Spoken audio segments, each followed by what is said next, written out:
Baik, kita lanjutkan kajian kita. Masih membahas tafsir dari surah Al-A'la dan kita masuk pada ayat kedua dan seterusnya.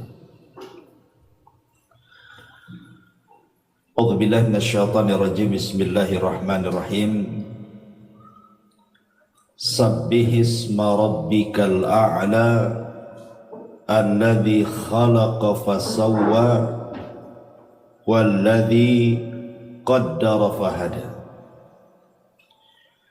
walladzi akhrajal mar'a faja'alahu ghutha'an ahwa.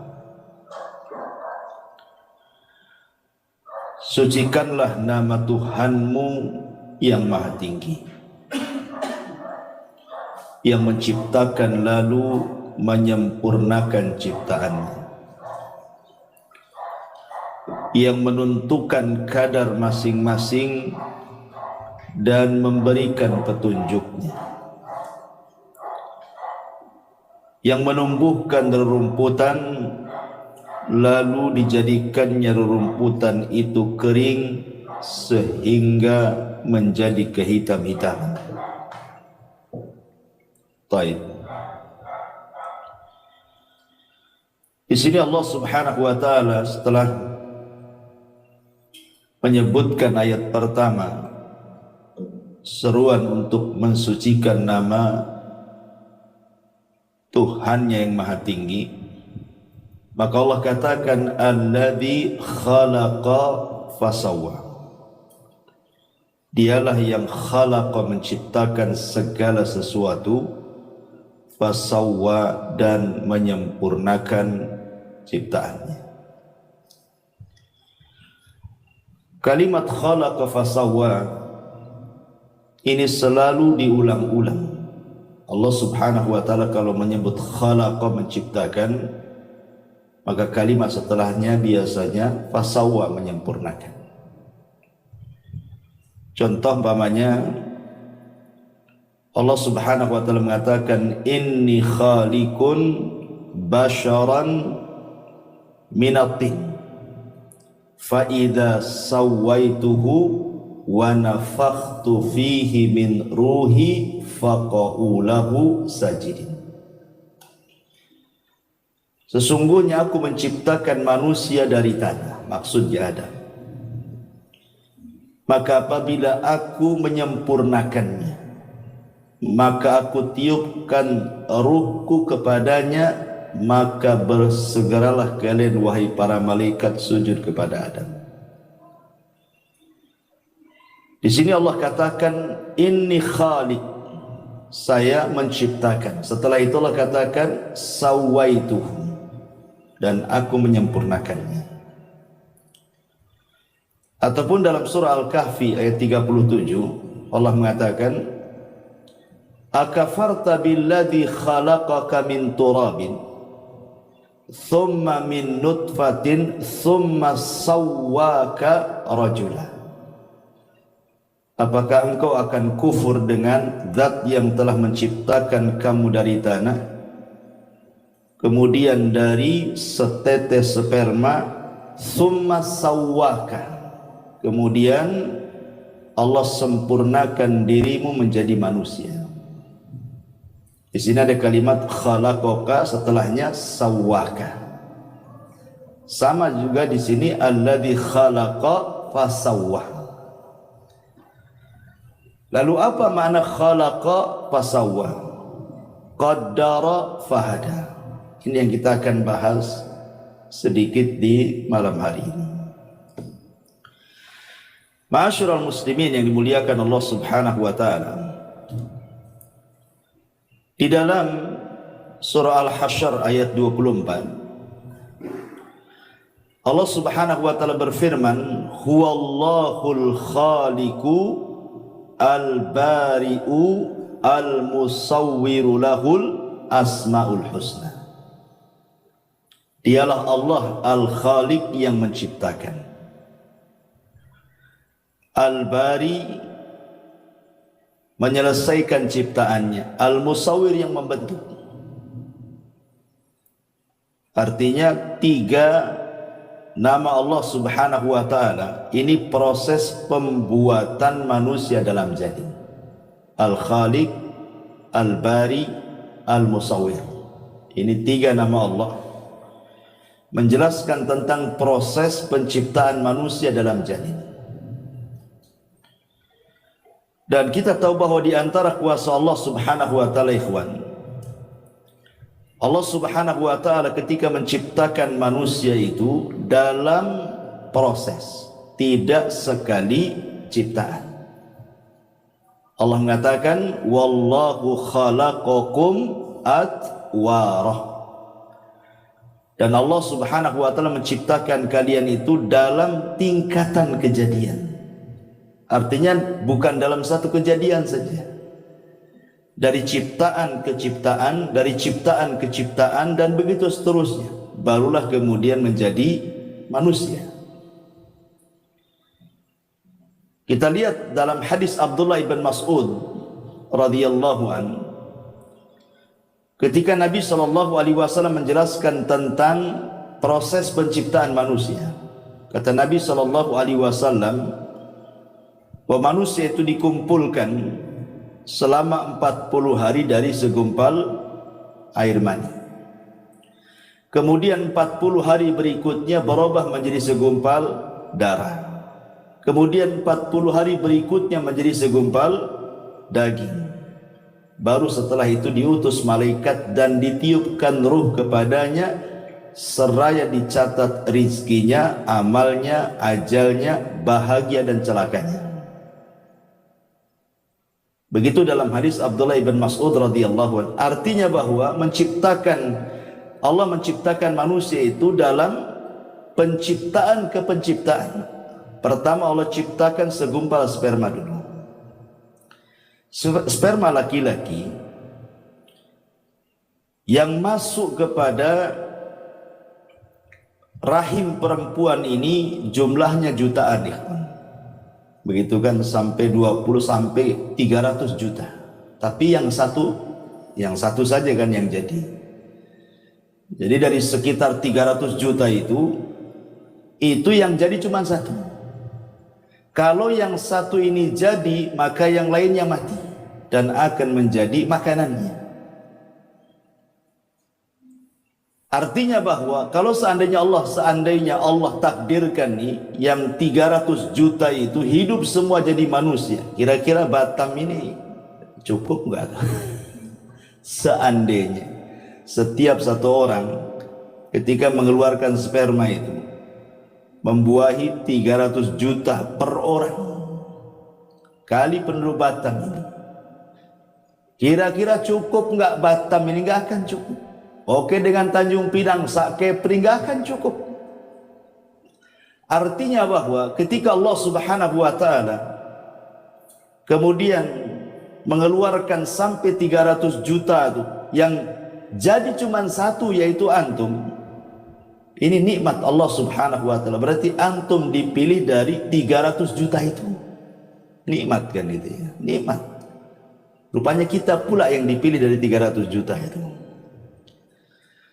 Lah, ketika Allah Subhanahu wa ta'ala sudah memilih kita, penciptaan yang pertama dalam bentuk sperma dulu. Ini penciptaan pertama, atuar pertama. Kemudian taur yang kedua, atuar yang kedua, 40 hari berikutnya baru segumpal daging, darah dulu. Setelah itu Allah ciptakan lagi dari segumpal darah menjadi segumpal daging. Lihat, dari ciptaan ke ciptaan, dari ciptaan ke ciptaan. Itulah yang Allah katakan wallahu khalaqakum atwar. Dan Allah ciptakan kalian itu bukan dalam tingkatan kejadian satu kali saja, tapi bertingkat-tingkat. Dan ini kuasa Allah Subhanahu wa ta'ala. Walaupun dalam hadis Abdullah ibn Mas'ud itu menjadi khilaf kapan ruh itu ditiup kepada janin. Karena biasanya janin itu di umur 40 hari saja sudah ada gerakan. Sudah ada gerakan. Tanyalah ke istri antum yang hamil. Sudah ada gerakan. Kalau pamannya kita datang ke dokter kan itu ya, nanti di USG kan ada gerakan. Apakah gerakan ini maknanya ruh yang ditiupkan pada 40 hari pertama? Ataukah ruh itu ditiupkan setelah 4 bulan, artinya 40 hari ketiga. 40 hari, 40 hari, 40 hari kan gitu ya. Kalau digenapkan menjadi 4 bulan. Ada yang mengatakan bahwa di 40 hari pertama itulah ruh ditiupkan. Karena ada tajrubah. Buktinya ada gerakan di situ. Berarti hidup. Karena itu. Kalau hidup berarti ada ruhnya. Tapi ada yang mengatakan bahwa tidak, ruh itu ditiupkan oleh Allah Subhanahu wa taala lewat malaikat yang menjaga rahim itu ketika bayi berusia 44 bulan atau 40 yang ketiga. Berdasarkan zahir hadis. Ya kan, zahir hadisnya kan begitu. 40 pertama segumpal mani, 40 hari kedua segumpal darah, 40 hari ketiga segumpal daging, baru ditiupkan roh. Nah, berarti setelah 4 bulan baru tiupkan roh. Dan ini yang banyak dikuatkan oleh jumhur mayoritas para ulama. Jadi roh ditiupkan itu ketika janin berusia 4 bulan. Dari sini berlaku hukum-hukum fikih nantinya. Ya, seperti umpamanya kalau kegugurannya sebelum 4 bulan, berarti bukan keguguran manusia. Ya, keguguran daging gitu saja.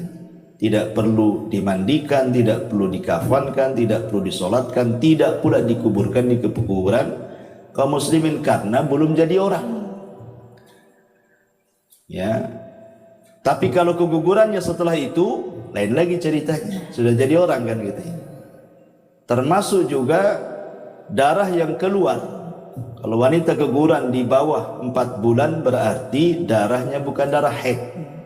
Dia masih harus sholat. Ya, harus sholat. Itu dianggap istihadah. Tapi kalau kegugurannya setelah 4 bulan berarti kalau keluar darah itu dianggap nifas. Ya, berarti dilarang sholat. Nah, jadi harus dibedakan tuh. Terlahir hukum-hukum fikihnya. Nah, itu kita tidak bahas. Ya. Intinya bahwa di sini Allah Subhanahu wa taala berfirman, wallahu khalaqakum atwara. Dialah Allah yang menciptakan kalian dalam tingkatan-tingkatan kejadian. Dari segumpal sperma menjadi segumpal darah, dari segumpal darah menjadi segumpal daging, barulah terbentuk manusia. Itulah musawwir namanya. Allah membentuknya. Ada kepalanya, ada kakinya, ada tangannya.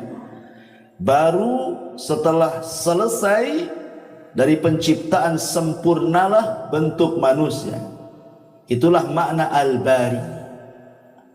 Ya, bari itu kalau ada dalam bahasa Arab, kalau orang sakit kemudian sembuh, itu disebut bari'ah. Dia telah sembuh. Gitu ya. Artinya kalau dalam penciptaan berarti sudah selesai penciptaannya. Sudah terbentuk manusia. Makanya 3 nama Allah ini, Al-Khaliqul Bari'ul Musawwir, ini kejadiannya semua di alam rahim. Baru kemudian setelah keluar ke alam dunia, inilah yang disebut dengan fasau taswiyah namanya. Allah katakan di sini alladzi khalaqa fasawwah. Baru kemudian terjadi taswiyah, penyempurnaan. Apa yang dimaksud taswiyah di sini, ikhwan? Ini kan arti secara bahasa saja, taswiyah gitu ya. Di sini diartikan lalu menyempurnakan ciptaannya. Lalu apa makna sawwa di sini atau taswiyah di sini? Untuk memudahkan sebuah definisi, saya akan buatkan contoh saja biar antum paham. Kalau antum punya mobil, antum bangun rumah, antum punya mobil, otomatis mobil itu harus ada garasinya. Kemudian antum buat garasi lebih kecil dibandingkan mobilnya. Kemudian mobilnya antum paksa ke garasi, hancur nggak rumah? Hancur. berarti garasi itu tidak taswiyah, tidak seimbang dengan mobilnya. Harusnya kalau buat garasi kan harus lebih besar dibandingkan mobilnya. Mobilnya masuk, itulah baru taswiyah. Ya. Jadi para ulama mengatakan, jadi makna taswiyah itu ayyakuna syai' ala qadri hajatihi. Hendaklah sesuatu itu direncanakan sesuai dengan hajat kebutuhannya. Itu disebut taswiyah. Jadi kalau seandainya memasukkan, antum buat pintu rumah untuk antum masuk, enggak mungkin lah pintu itu lebih kecil dibandingkan orangnya, kan? Itu harus lebih besar. Ketika kemudian pintu itu sudah pas dengan badan kita, dilonggarkan sedikit, berarti pintu itu sudah taswiyah dalam bahasa Arab, sudah sawah, sudah sempurna, orang bisa masuk keluar. Lah manusia ketika keluar dari janin itu, ikhwan, lihat bagaimana Allah Subhanahu wa ta'ala menyempurnakan ciptaannya. Kita lihat bagaimana Allah Subhanahu wa ta'ala samakan antara kedua tangan si bayi itu. Sama antara tangan kiri dengan tangan kanan. Panjangnya sama, jumlah jarinya sama. Tidak ada yang beda. Kemudian kakinya juga sama, kan? Jumlah kakinya 2, panjangnya 2, jarinya juga sama, kukunya pun sama. Itu disebut taswiyah namanya, penyempurnaan. Begitu juga kedua matanya. Maksudnya kita bicara bayi sehat, ya. Jangan pula bicara tentang bayi sakit, ya. Bayi cacat itu kan keluar daripada keumuman bayi, karena umumnya bayi keluar sehat. Kedua matanya sama, kedua bahunya sama, tidak singsul sebelah, gitu ya. Dan begitu seterusnya. Itu makna daripada sawah namanya, ya. Alladzi khalaqa fasawwah. Allah seimbangkan. Allah seimbangkan dengan hajatnya manusia. Ma'asyiral muslimin yang dimuliakan Allah Azza wa Jalla. Baik kita rinci coba. Allah mengatakan dalam Al-Quran, wa fi anfusikum afala tubsirun. Dalam diri kalian itu ada tanda-tanda kuasa Allah dalam bentuk taswiyah Allah ketika menciptakan manusia. Allah buat sempurna, seimbang manusia itu untuk kemaslahatan kita semuanya. Kita lihat saja, mungkin Pak Jul ya orang kesehatan kan paham. Kalau kaki saja itu tidak sama panjangnya, berarti ada masalah. Ya, maka harus dikeretak abal-abal apa namanya, supaya sama, kan? Kalau tidak sama kan berarti badan ini ada masalah. Ya ada masalah. Kalau tidak sama panjangnya itu ada masalah dengan badan dia. Kenapa? Karena Allah menciptakan manusia itu taswiyah. Kalau ada panjang sedikit, masalah itu dengan badan dia. Karena Allah tidak menciptakan seperti itu. Berarti orang ini harus dibenerin tuh. Lah ini kuasa siapa? Kuasa Allah. Allah Subhanahu wa ta'ala menciptakan manusia itu dalam kondisi betul-betul sehat. Dialah yang membuat sakit. Tapi ketika Allah menciptakan manusia tidak seperti itu, semua sama. Dan itu kuasa Allah Subhanahu wa ta'ala. Kemudian letak-letaknya juga luar biasa. Kenapa kemudian mata lebih tinggi dibandingkan hidung? Kemudian hidung lebih tinggi dibandingkan mulut? Coba. Apa hikmahnya? Anda bisa bayangkan kalau mata lebih rendah dibandingkan mulut. Mulut di atas, mata pula ganti mulut. Kira-kira bentuknya kayak apa? Ya. Karena dalam wajah itu kan ada 3 pengetahuan.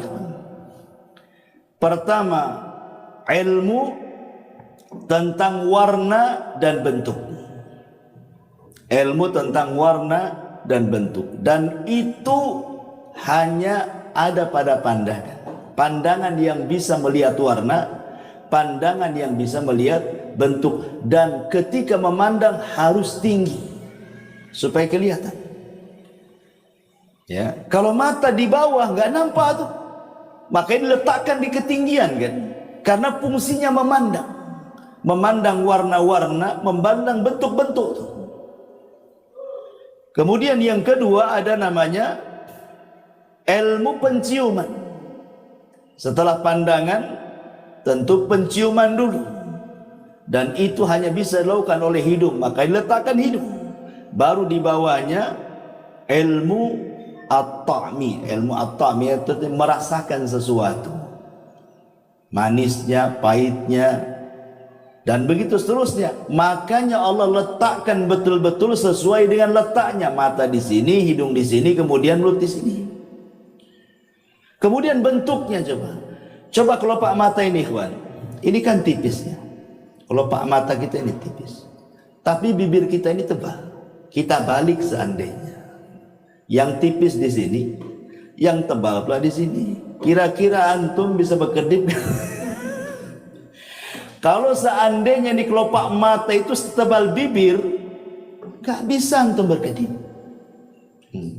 Makanya Allah Subhanahu wa taala buat tipis tuh di sini kelopak mata itu, kulitnya, dan bibir ini dibuat tebal supaya bisa bicara. Begitulah Allah Subhanahu wa taala betul-betul gitu ya, taswiyah itu mensejajarkan, termasuk juga gigi kan, gerham sebelah kiri, gerham sebelah kanan, atas bawah betul-betul seimbang. Coba kalau seandainya yang atas besar, sebelah kanan, sebelah kiri kecil, macam mana kita mau ngunyah? Nggak bisa ya. Jadi ini kuasa, semua kuasa Allah Subhanahu wa taala yang memang Allah Subhanahu wa taala sudah buat sedemikian rupa. Makanya Allah mengatakan laqad khalaqnal insana fi ahsani taqwim. Sungguh manusia itu dibentuk dengan sedemikian rupa. Ya, luar biasa. Seperti mamanya, kenapa tangan ini agak kering, basahnya sedikit gitu ya. Kaki lebih kering lagi, basahnya lebih sedikit lagi.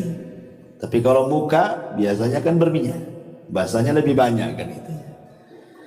Nah, ini kan juga ada rahasianya. Karena memang kaki ini tempat berpijak. Ya otomatis juga harus ada minyak-minyak sedikit lah, berkilo-kilo kan gitu. Jadi memang sudah diatur oleh Allah Subhanahu wa taala. Ini baru yang zahir ya dalam badan kita saja. Sudah sedemikian rupa ciptaan Allah Subhanahu wa taala. Allah letakkan luar biasa. Ya, telinga juga tidak besar separuh, ya sama seimbang. Mendengarnya pun subhanallah. Ketika kita mendengar loh, telinga kanan, telinga kiri, jangan cerita telinga sakit ya, telinga sehat ya. Itu sama saja. Nggak mungkin orang memanggil gitu ya, kata kanan itu manggil mau ngasih duit gitu ya. Kata telinga bukan, itu debt collector pemain. Nggak mungkin juga kan. Artinya kan nggak mungkin berselisih pandangan itu. Pandangan mata juga nggak berselisih. Tetapi dalam anggota badan tidak semua harus berpasangan. Seperti hati kan sendiri dia. Hati itu sendiri. Kenapa? Karena hati itu adalah raja. Dalam anggota badan kita itu harus ada rajanya. Hati kita itulah rajanya. Sebab kalau seandainya hati ada dua, masalah. Ya, kata hati pertama, langkahkan kaki kiri. Kata hati yang kedua, mundurkan kaki kanan. Kapan mau maju kan? Yang satu minta mundur, yang satu minta maju, kan tidak bisa juga. Begitulah Allah Subhanahu wa taala letakkan setiap manusia itu ada pimpinan. Hati kita itulah. Makanya Imam Dzul Qayyim mengatakan al-qalbu kal malik. Bahwa hati itu seperti raja. Anggota badan ini hanya ngikut saja. Ma'asyiral muslimin yang dimuliakan Allah Subhanahu wa taala. Kemudian Allah mengatakan di sini alladzi khalaqa fasawwa. Dialah yang telah menciptakan dan menyempurnakan ciptaannya. Kemudian Allah mengatakan walladzi qaddara fahada. Apa makna qaddara fahada? Di sini diartikan yang menentukan kadar masing-masing dan memberikan petunjuk. Ada yang mengatakan bahwa walladzi qaddara, setelah Allah Subhanahu wa taala mengatakan khalaqa, menciptakan manusia di perut ibu kita, kemudian menyempurnakannya. Kemudian Allah Subhanahu wa taala qaddar. Qaddar itu artinya qaddara makhrajal khuruj. Qaddara makhrajal khuruj. Jadi Allah Subhanahu wa taala takdirkan bahwa janin ini sudah diletakkan di mana dia letak, keluar dari rahim seorang ibu. Allah tidak keluarkan dari mulut seorang wanita. Allah juga tidak mengeluarkan dia dari lubang duburnya. Tapi Allah Subhanahu wa taala sudah mentakdirkan dia memang harus keluar dari situ. Ya, dari kubulnya. Dan itu maknanya qaddar. Kemudian fahada, setelah itu kemudian Allah berikan petunjuk untuk kehidupannya. Dia pun kemudian langsung mencari makanannya dari susu ibunya. Itu namanya qaddar fahada dalam satu penafsiran. Ya. Ada juga yang mengatakan bahwa qaddar di sini artinya qaddara rizqahu. Jadi setiap manusia itu sudah ditakdirkan rizkinya. Kemudian fahada, Allah kasih petunjuk bagaimana cara mencarinya. Dan ini penting ikhwan. Manusia ketika mencari rizki itu ada yang ekstrim kanan, ada yang ekstrim kiri. Yang ekstrim kanan, mereka menghabiskan semua waktunya hanya untuk mencari dunia, cari rizki saja. Otaknya itu duit saja. Itu yang pertama, sehingga dia melupakan bahwa rizki itu sudah dicatat. Sehebat apapun Anda mencari rizki, tetap saja yang Anda dapatkan itu cuma seperti itu. Kan sudah ditentukan rizkinya. Nggak mungkin bertambah, ya nggak mungkin berkurang. Artinya bahwa kalau kita paham bahwa rizki itu tidak mungkin bertambah, tidak mungkin berkurang, nah ngapain ngoyo-ngoyo gitu maksudnya. Pikiran kita ke uang terus gitu ya, malam siang, seolah-olah tidak ada waktu kecuali duit saja. Padahal yang didapati pun sesuai dengan yang dicatat Allah saja. Ini ekstrim. Betul-betul dia hatinya hanya dunia saja. Dia tidak paham bahwa rizkinya sudah dicatat. Yang kedua pula ekstrim kiri ini, sama sekali dia bersandar kepada apa yang dicatat. Kan Allah sudah takdirkan rizki saya, duduk sajalah saya di rumah. Nah, ini ekstrim. Yang lain lagi, dahulu ada dua orang bersaudara, yang satu pula rajin kerja, yang satu pula malas kerja. Jadi yang rajin kerja ini mengatakan, "Kom, berdiri. Kalau engkau ingin makan, cari, berusaha, cari rezeki Allah Subhanahu wa taala." Kemudian kata saudaranya, "Tidak. Aku yakin rizkiku sudah dicatat, walaupun aku duduk di rumah." Kemudian saudaranya mengatakan, "Dasar orang gila," katanya. "Pergi dia cari rizki." Saudara yang pergi ini di tengah jalan, rupanya ada kebun orang. Kemudian ada pohon, batangnya pula keluar jalan. Di situ ada buah mangga. Ya. Jatuhlah buah mangga itu. Kemudian diambil dia. Halal apa haram? Ini kan sudah di luar kebun nih, udah ke jalan kan itu. Intinya diambil lah, jangan cerita halal haram. Diambil. Kemudian ketika mau dimakan, teringat pula saudaranya. Dasar orang gila katanya. Ya. Akhirnya dia terpikir, balik lagi dia. Kemudian dilempar mangga itu, makan. Tapi setelah itu berdiri, cari kau uang supaya kau bisa makan. Kata dia, tunggu dulu, saya makan dulu, ini rezeki saya kan. Lihat, aku duduk saja dapat rezeki gitu. Coba, duduk saja dapat rezeki. Lihat bagaimana Allah mencatat orang duduk dapat rezeki kan. Bagaimanapun caranya, walaupun itu dongkol saudaranya, tapi itu rezeki dia sudah dicatat bahwa mangga itu milik dia. Walaupun caranya salah, tapi itu memang rizkinya sudah dicatat, dia makan mangga di situ. Artinya bahwa sehebat apapun manusia mengejar rizki itu, maka rizki akan segitu-gitu saja. Makanya dulu saya pernah ceritakan tentang kisah siapa? Ali bin Abi Thalib kan. Ketika ada seorang pengemis datang kepada Ali bin Abi Thalib, kemudian Ali menjanjikan akan diberikan beberapa dirham. Lupa pula Ali itu naruh uang di mana dia letakkan dirham-dirham itu. Akhirnya kelamaan jengkellah ini pengemis ini. Pergi, sebelum pergi mencuri pelana kudanya Ali. Pergi dia. Setelah pergi pencurinya, dapat pula dirham-dirham itu. Akhirnya keluar, rupanya sudah nggak ada itu yang mengemis itu. Tiba-tiba kemudian pembantunya Ali mengatakan bahwa lizamnya, pelana kudanya hilang, dicuri orang. Ali mengatakan, ya sudah, kalau sudah dicuri orang mungkin dia rezekinya, ambillah uang dirham-dirham itu, kau belilah pelana yang baru ke pasar sana, mudah-mudahan dapat harga 400. Dikasih uang 400 dirham ke pasar dia.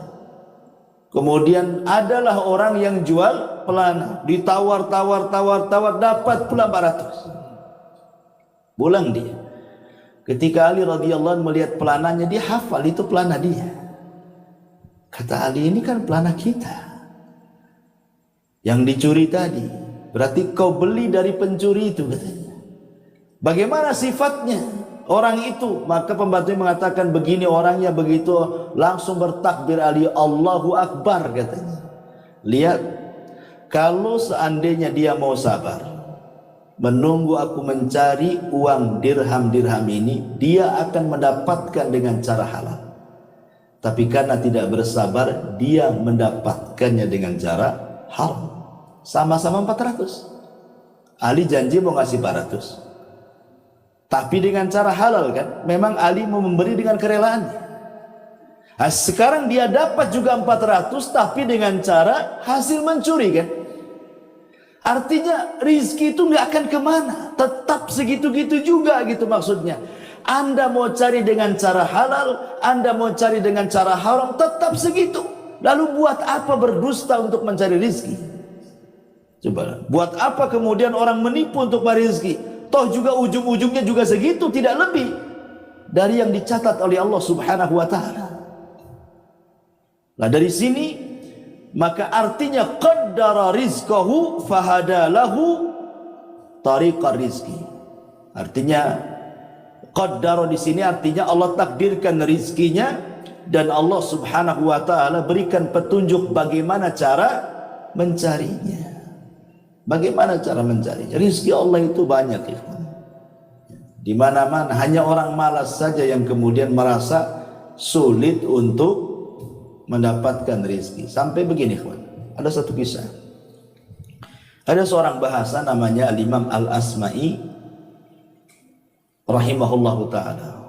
Dia hidup di masa kerajaan Abbasiyah. Jadi Al-Asma'i ini suatu ketika dia safar. Karena Al-Asma'i itu kan memang suka safar, belajar dari mana-mana negeri. Begitulah zaman dulu kan rihlahnya para ulama kan seperti itu. Dari negeri ke negeri cari ulama belajar gitu. Jadi suatu ketika Al-Asma'i ini ketika berjalan di padang pasir, jumpa pula dengan Arab Badui. Arab Badui, orang bodoh, tetapi masih fitrah hatinya. Jadi ketika kemudian Arab Badui ini bertanya, siapa kamu? Saya Al-Asma'i dari suku Asma.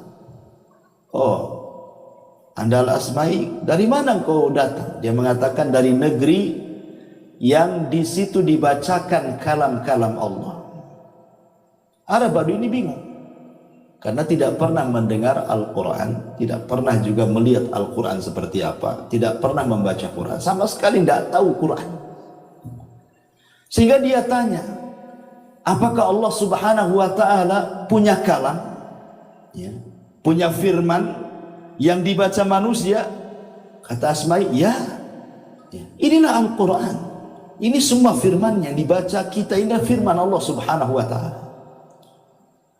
Jadi Arab Badu ini takjub.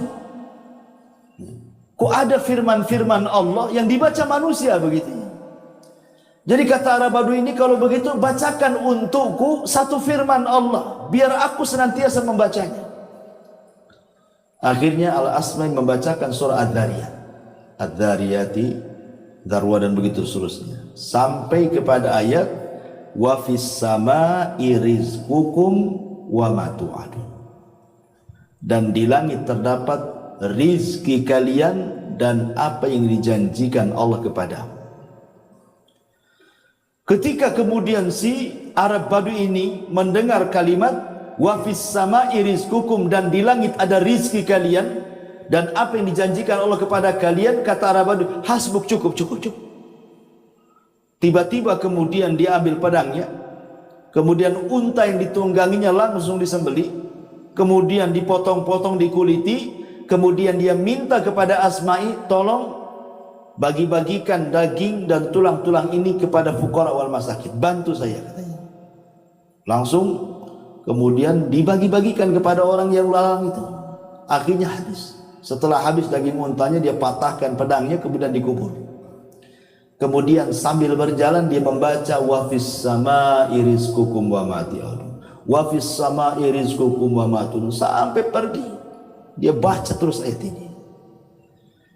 Al-Asma'i ketika melihat hal ini takjub dia. Dia mengatakan, demi Allah, aku sudah 30 tahun lebih sering lewat dengan ayat ini, wa fis sama'i rizqukum wa ma tu'adun, tetapi tidak punya pengaruh seperti pengaruhnya Arab Badu ini, katanya. Dia baru baca satu kali Al-Quran, tidak pernah kenal Al-Quran. Itulah Al-Quran yang pernah dibaca. Tapi dia begitu yakin bahwa di langit itu ada rizki baginya dan apa yang dijanjikan Allah kepadanya. Sampai dia sembelih itu dia bagi-bagikan, karena dia tidak takut bahwa rizkinya Allah tanggung. Itu maksudnya. Akhirnya beberapa tahun kemudian Al-Asma'i ini diajak haji oleh Khalifah Harun Ar-Rasyid rahimahullahu ta'ala. Setelah 2 tahun 3 tahunan begitu, berangkat dari negerinya menuju Mekah. Ketika di Mekah, dia mendengar ada orang membaca wa fis sama'i rizqukum wa ma tu'adun. Dia kenal dengan suara itu kan itu. Lah, kok ada di sini dia, katanya. Orang Badu ini kok ada di sini? Pas didekati, betul orang itu adalah orang yang diajarkan lafaz wa fis sama'i rizqukum wa ma tu'adun, dan di langit itu ada rizki kalian dan apa yang Allah janjikan kepada kalian. Dipanggil Arab Badu ini.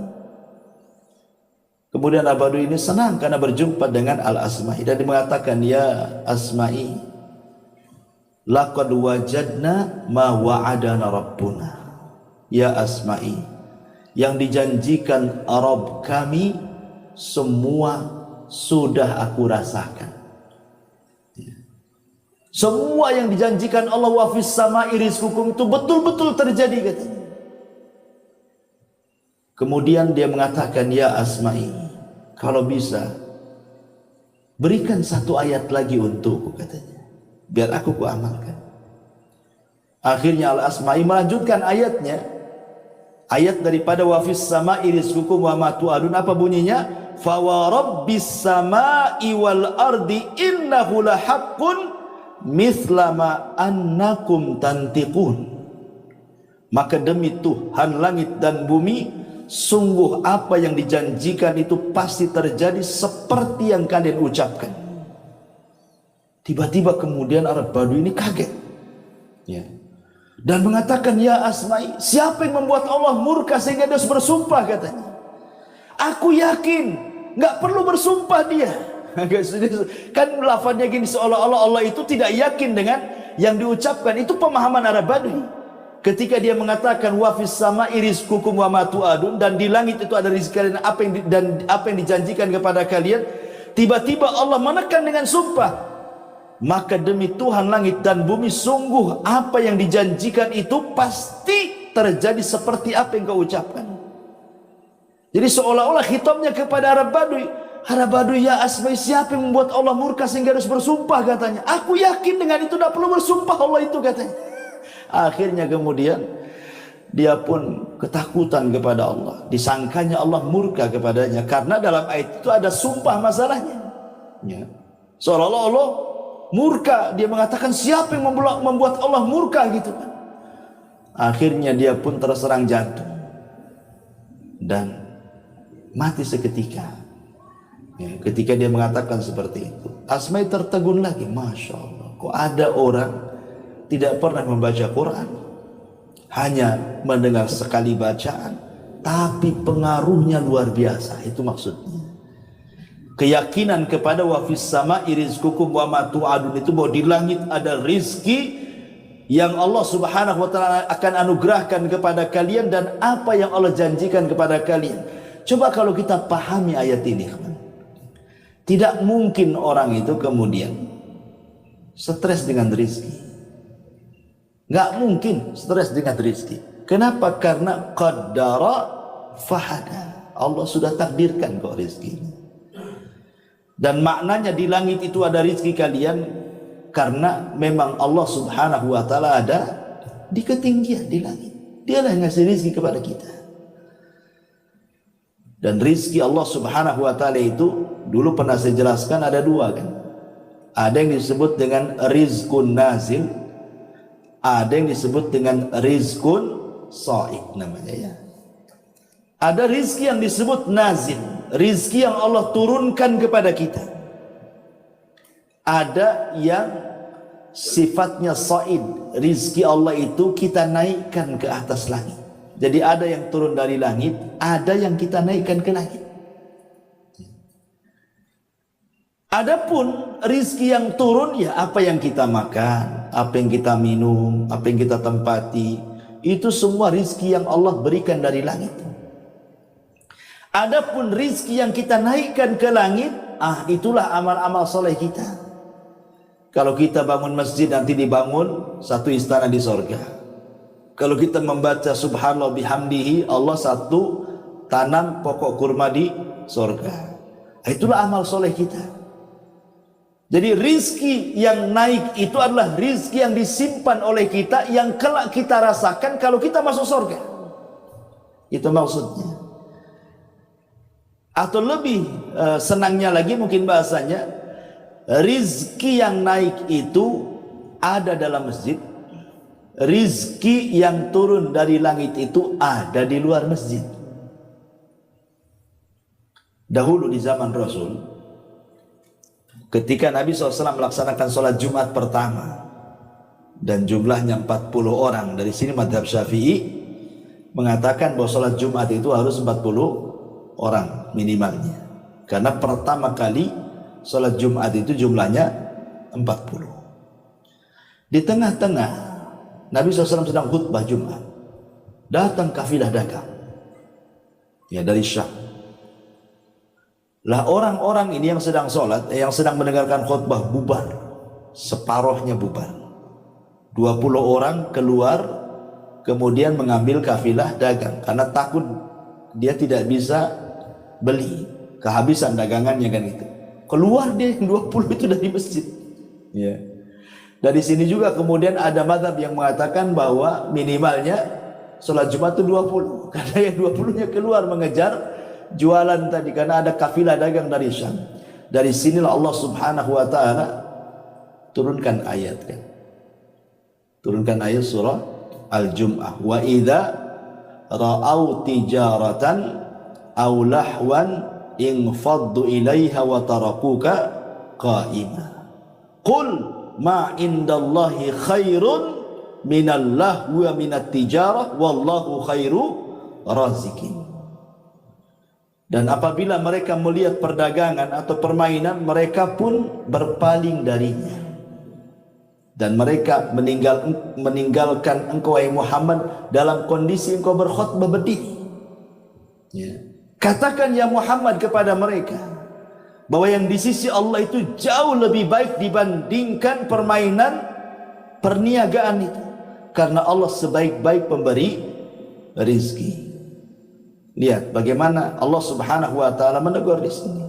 Yang lari mengejar rizki di luar masjid ya, tidak lebih baik dibandingkan orang yang tetap ikut sholat Jumat bersama Nabi, gitu maksudnya. Dari sini menunjukkan bahwa rizki yang naik jauh lebih baik dibandingkan rizki yang turun. Walaupun kenyataannya kalau saya tanya dengan jujur, antum milih rizki yang naik apa rizki yang turun? Nggak mungkin antum bilang rizki yang naik. Buktinya sudah sedekah bakhil. Pasti antum milih rizki yang turun kan? Karena itu yang nampak. Mobilnya nampak, rumahnya nampak, uangnya nampak gitu ya. Maunya kita yang nampak-nampak saja. Adapun di sana di sorga itu kan macam cerita. Nggak yakin. Sehingga karena nggak yakin itu, walaupun antum nganggur ada masjid kerja bakti, tidak mau datang juga antum ke situ. Katanya rizki yang naik lebih antum utamakan dibandingkan rizki yang turun. Tapi kenyataan di lapangan tidak seperti itu. Itulah karena apa? Manusia sudah dikuasai dengan dunia. Dan yang lebih hebat lagi dari kuasa Allah, qaddara fahada. Allah subhanahu wa ta'ala sudah mentakdirkan rizki dan memberikan petunjuk untuk mencari rizkinya. Ingat bahwa semua yang ada di langit, semua yang ada di bumi, kiri, kanan, atas, bawah, itu rizki bagi manusia secara umum. Kenapa Allah menciptakan langit? Untuk siapa? Untuk kita.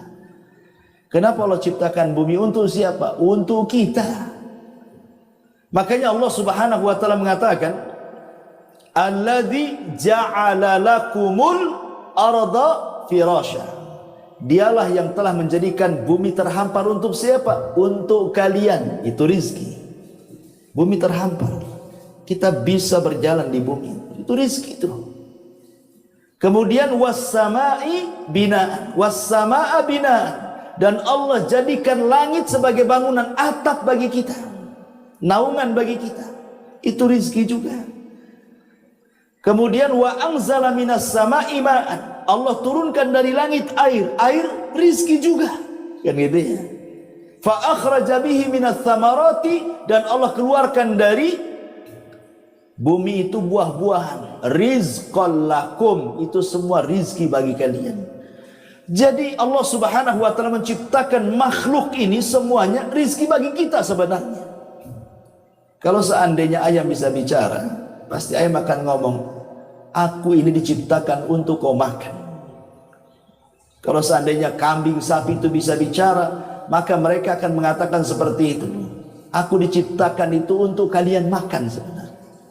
Kalau seandainya jeruk, durian, apalah namanya, buah-buahan, rambutannya, kesemaknya, salaknya bisa bicara, pasti mereka akan mengatakan, aku ditumbuhkan Allah untuk kalian makan.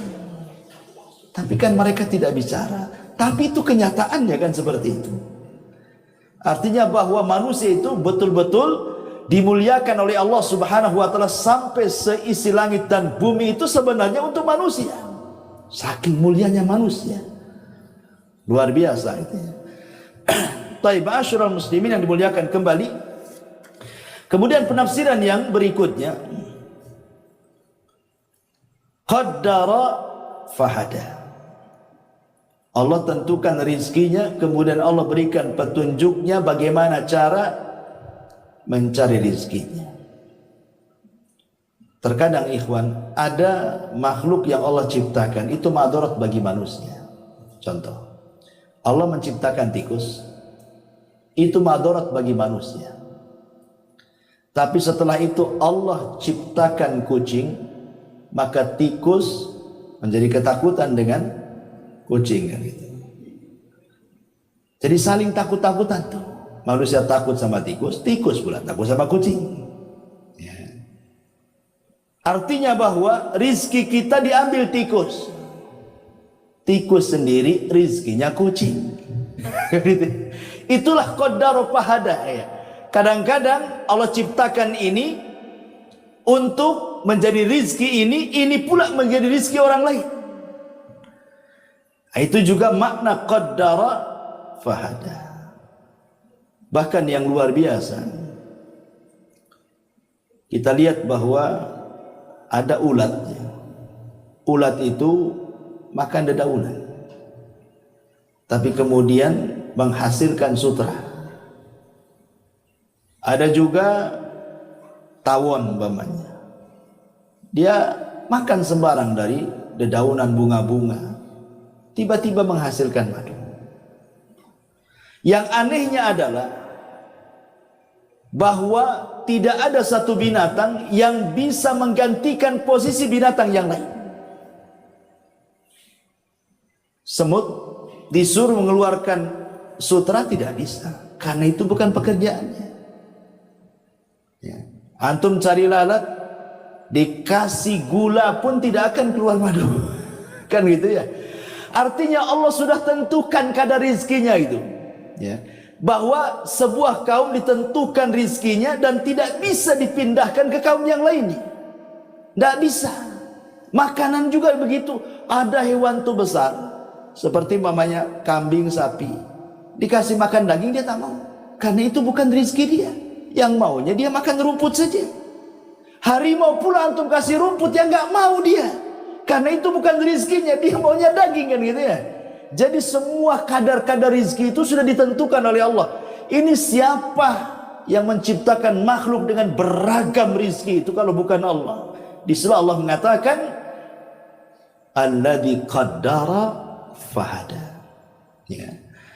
Ma'asyiral muslimin yang dimuliakan Allah Subhanahu wa taala. Ada juga ikhwatu fillah memuliakan Allah Azza wa Jalla. Ada beberapa penyakit yang terkadang Allah takdirkan kepada seorang hamba. Ternyata di balik penyakit itu Allah takdirkan mampu mengobati penyakit yang lainnya. Allah turunkan penyakit, tapi justru penyakit ini dalam rangka untuk membunuh penyakit yang jauh lebih besar sebenarnya. Nah, contohnya apa nih Pak Juna? Contohnya bersin. Itu kan penyakit juga bersin itu. Tapi katanya bisa membersihkan lubang hidung dan kuman-kuman katanya, yang lebih bahaya dibandingkan bersin itu sendiri. Bahkan sebagian batuk katanya, menurut ahli kesehatan itu, sebagian batuk, tidak semua ya, bukan batuk penyakit, sebagian batuk itu kan influenza kan penyakit, tapi rupanya itu pula kemudian untuk membunuh bakteri-bakteri yang ada di paru-paru juga, yang lebih ganas kalau seandainya terjadi ya. Atau mungkin debu lah, kan kita lihat ada debu itu ya. Antum tidak tahu dalam penelitian debu itu dia membunuh kuman-kuman di udara, yang kalau seandainya kuman itu terkena manusia itu menjadi penyakit yang sangat ganas sekali, dibunuh oleh debu itu. Jadi begitulah Allah Subhanahu wa taala mengatur takdir-takdir manusia itu, kadar-kadar manusia itu, sampai Allah ciptakan penyakit, bukan dilihat penyakitnya, justru dengan datang penyakit ini justru mengobati penyakit yang lebih besar gitu ya. Ya, karena sudah ditakdirkan dia seperti itu. Qaddara fahada. Ya. Ma'asyiral muslimin yang dimuliakan Allah Subhanahu wa taala. Kemudian di sini Allah Subhanahu wa taala mengatakan, walladzi qaddara fahada walladzi akhrajal mar'a. Dan yang menumbuhkan rerumputan, faja'alahu gutha'an ahwa, lalu dijadikannya rerumputan itu kering kemudian menghitam. Al-mar'a itu artinya rumput yang sudah siap jadi, siap makan. Karena Quran itu membahasakan dengan 3 bahasa, harthun, zar'un, mar'ah gitu ya. Harthun menanam, zar'un kemudian mulai menani, kemudian mar'ah itu sudah tumbuh. Itu bahasa Arabnya seperti ini. Harthun, zar'un, mar'ah. Lah mar'ah ini rerumputan, dedaunan dan yang semacamnya, ada yang memang hasil olah manusia. Seperti manusia tanam padi, tanam sayur gitu ya, bayam, kangkung dan yang semacamnya. Ada yang memang Allah Subhanahu wa taala tumbuhkan tanpa harus tenaga manusia, dan dua-duanya bisa dimakan. Manusia juga makan rumput, ya bukan jenis rumput yang dimakan kambing tentunya ya. Maksud rumput di sini ya bayam gitu ya. Kangkung itu kan jenis-jenis rumputan juga, mar'ah dalam bahasa Arabnya. Dan subhanallah, kita lihat bahwa tidak semua binatang juga makan rumput.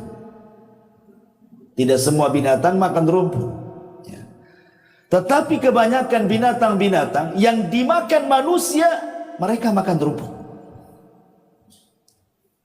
Kambing makan rumput. Ya. Sempat kambing kayak harimau, ikhwan. Apa nggak susah hidupan? Siapa yang mau ternak kambing? Coba sempat kambing atau yang lebih besar sapi makan daging kayak harimau. Nggak ada orang ternak sapi kan. Bagaimana Allah berikan nikmat buat binatang-binatang ternak yang hidup sehari-hari bersama manusia itu. Ada kemiripan makan dengan kita. Ya, supaya kita mudah. Ya, mudah makan dagingnya. Sempat dia kayak harimau. Nggak ada yang makan daging sapi. Ya, antum pun takut dimakan dia. Kan itu ya. Bagaimana Allah Subhanahu wa taala berikan nikmat yang luar biasa. Ya. Ma'asyiral muslimin yang dimuliakan Allah Azza wa Jalla. Kemudian Allah mengatakan, "Walladzi akhrajal mar'a", dialah yang menumbuhkan mar'a. Dialah yang menumbuhkan segala sesuatu itu yang menumbuhkan Allah. Segala sesuatu yang menciptakan Allah. Dia khalaq. Tumbuh itu menumbuhkan karena ada seorang dokter, orang yang sudah titel doktor di Amerika sana. Ya. Kita tahu bahwa dia mau eksperimen soal menetaskan telur di sebuah kotak, kemudian dikasih listrik dengan suhu sekian. Ya. Kita tahu bahwa lihat ayam ketika mengerami telur. Ayam ketika mengerami telur kan kadang-kadang dia ngerami, kadang-kadang dia pergi. Ya. Nanti dibalik tuh sama ayam tuh, telur itu. Nggak dalam satu posisi kan. Nanti dibalik. Karena bawah itu biasanya makanan untuk yang di atas, makanya dibalik-balik. Jadilah dia ayam. Sehingga kemudian sang dokter ini dia coba kemudian membuat eksperimen. Dibuatlah kotak dengan suhu seperti ayam mengerami telurnya, suhunya sekian. Dibuat. Dia tidak paham kalau ayam itu membolak-balikan telur. Dia biarin aja seperti itu. Akhirnya sudah lama tak jadi-jadi. Semua busuk telurnya. Semua busuk telurnya. Coba. Siapa yang ngajari ayam mengerami sehingga tidak ada yang mati, semua netes? Ini dokter belajar. Dia sekolah namanya titelnya dokter. Artinya kan dari SD, SMP, SMA, S1, S2 dokter kan begitu kan. Dia tidak bisa menetaskan telur. Ayam tidak belajar SD, SMP, SMA. Tidak ada. Ya. Dokter ini lupa bahwa walladzi qaddara fahada walladzi akhrajal mar'ah. Itu dia lupa di situ. Bahwa yang menakdirkan, yang menciptakan, yang menumbuhkan itu Allah. Ya. Makanya ayam tidak belajar pun bisa dia menetaskan anak-anaknya walaupun dia tidak punya ilmu menurut ilmu manusia. Nah, itu yang harus dipahami. Bahwa walladzi akhrajal mar'a, yang dialah Allah yang mengeluarkan, yang menumbuhkan, yang menciptakan tumbuh-tumbuhan, rumputan dan segala jenis pepohonan yang ada di bumi. Kita harus pahami dan sebagai bentuk tauhid rububiyah kita kepada Allah Azza wa Jalla. Faja'alahu gutha'an ahwa, lalu dijadikannya rumput-rumput itu kering kehitam-hitaman. Maknanya kita disuruh belajar kepada rumputan. Bahwa manusia itu kurang lebih dengan rerumputan, dengan padi juga. Awalnya lemah dan diakhiri dengan kelemahan, gitu maksudnya ya. Lihat, padi itu lemah ketika kecil, diinjak mati. Tapi kalau sudah besar, sudah berbuah kan gitu kan. Walaupun diinjak agak mereng begitu, tetap saja dia tumbuh ke sana. Cuma nggak tegak saja kan itu, agak kuat ya. Tapi nanti kalau sudah panen, mulai menguning, kemudian menghitam, sudah rapuh, diterpa angin, terbang semuanya. Begitulah manusia. Diciptakan dalam posisi lemah, diakhiri dengan lemah. Tapi lemah pertama dicintai, lemah kedua dibenci. Kan itu ya. Kalau masih bayi lemah, orang diciumnya, digendongnya gitu ya, dinyanyiinnya. Coba kalau sudah tua lemahnya, yang ada didoakan kapan matinya kan. Itu sama-sama lemah tapi beda pelakuannya tuh. Ya. Intinya di sini bahwa di sini ada pelajaran faja'alahu gutsa'an ahwa, bahwa kehidupan rerumputan juga dijadikan pelajaran bahwa semua makhluk itu ada batas umurnya. Semua makhluk ada batas umurnya, apalagi manusia. Nabi SAW mengatakan a'maru ummati baina sittina wa sab'in, bahwa umur usia umatku itu antara 60 sampai 70 tahun saja, sedikit yang melewati itu. Wallahu a'lam bishawab. Ini saja yang bisa sampaikan.